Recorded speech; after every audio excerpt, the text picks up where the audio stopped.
சங்கீதக்காரனாகி தாவீது சொல்லுகிறார், தேவனே, என் அலைச்சல்களை நீர் அறிந்திருக்கிறீர், என்னுடைய கண்ணீரை உம்முடைய துருத்தியில் அல்லவோ வைத்திருக்கிறீர் என்று சொல்லி, இன்றைக்கு உன் அலைச்சல்களை என் தெய்வம் அறிந்தவராய் காணப்படுகிறார். நீ வடிக்கிறாய் அல்லவா அந்த கண்ணீரை, என் தேவன் கணக்கில் வைத்திருக்கிற தெய்வமாய் காணப்படுகிறார். பிள்ளையே, நீ எந்த காரியத்திற்காக அதிகமாய் அழுது கொண்டு இருக்கிறாய், எந்த காரியத்துக்காக அதிகமாய் மனமடிவாகுகிறாய் என்பதை என் தேவன் பார்க்கிறவராய் இருக்கிறார்.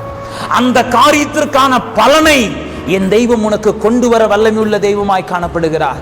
நீ அழுகிறதை பார்த்து கொண்டு சும்மா இருக்கிறவர் நம்முடைய பரம தகப்பன் அல்ல.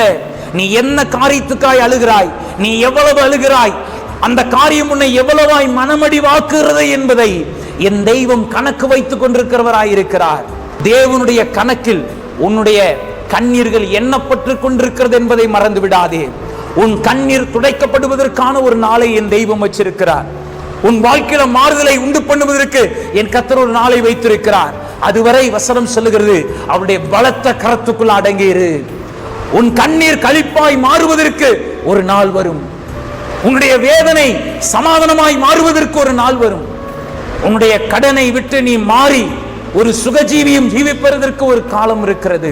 என் தெய்வம் அதை உனக்கு தருகிறவராயிருக்கிறார். என் தேவன் இன்னைக்கு உனக்கு தருகிறவராயிருக்கிறார்.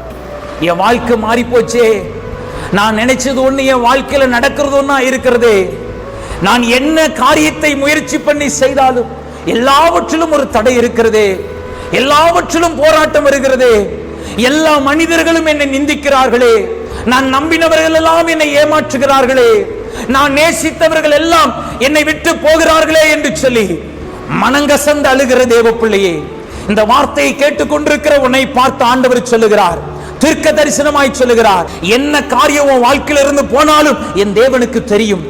எதற்காக நீ நொந்து போய் அமர்ந்திருக்கிறாயோ அதுவும் என் தேவனுக்கு தெரியும். என் தேவன் உன்னோடு கூட இருக்கிறார் என்று நினைத்து தைரியமாயிரு. உன்னை விட்டு ஒரு காரியம் விலகி செல்கிறது என்றால் அது உன்னுடையதல்ல. என் தேவன் உனக்கு நிரந்தரமானதை தர வல்லமையுள்ள தேவனாய் காணப்படுகிறார். இன்றைக்கு கர்த்தர் உன்னை பார்த்து சொல்லுகிறார், நீ தலை குனிவதை பார்க்க வேண்டும் என்று சொல்லி ஒரு கூட்டம், ஒரு ஜனத்தார் உன்னை நீ விழுகிறதை பார்க்கும்படியாக வகை தேடி கொண்டிருக்கலாம்.